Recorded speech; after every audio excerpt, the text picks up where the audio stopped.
Izinhlangano zamatekisi engamashumi ayisikhombisa nesithupha eGoli zithi zizokwenyusa imali yokugibela ngamaphesenti angaphezu kwekhulu maphakathi nalenyanga.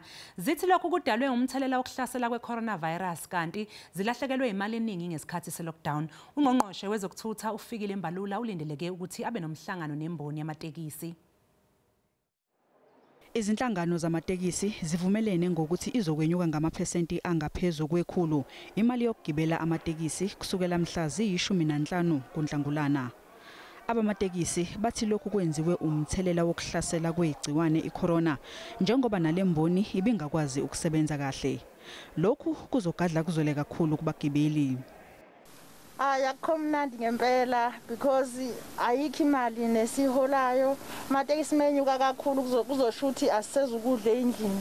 Ukunokwesabela ukuthi uma lesi sinyathelo siphumelela eGoli ukwenyuka kwemali yokugibela amatekisi kuzokwenabela ezweni lonke. Imboni yamatekisi ithi ayikho into engayenza ngaphandle kokwenyusa imali yokugibela.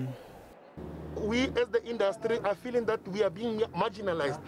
As my colleague has said, the profits that we're making have been taken away from us. We are bound to increase our prices at any time to cover our expense.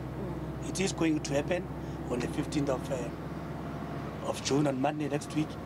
The coronavirus has affected the taxi industry, and remember, taxi industry it's not been subsidized for all these years. Believe me or not, as from today, you're going to see a lot of notices from our taxis, our associations under Johannesburg Santaco region. Ungqongqoshe wezokuthutha uthi uma singatholakali isisombululo kulolu daba uzophoqeka ukuba ayise lezi inhlangano zamatekisi eKhomishaneni yezokuncintisana ngokwenyusa imali yokugibela ngokungemthetho. The Minister is aware of the challenges faced by the taxi industry as a result of these regulations, and he understands that similar to other industries, fair adjustments may be necessary for the industry's survival.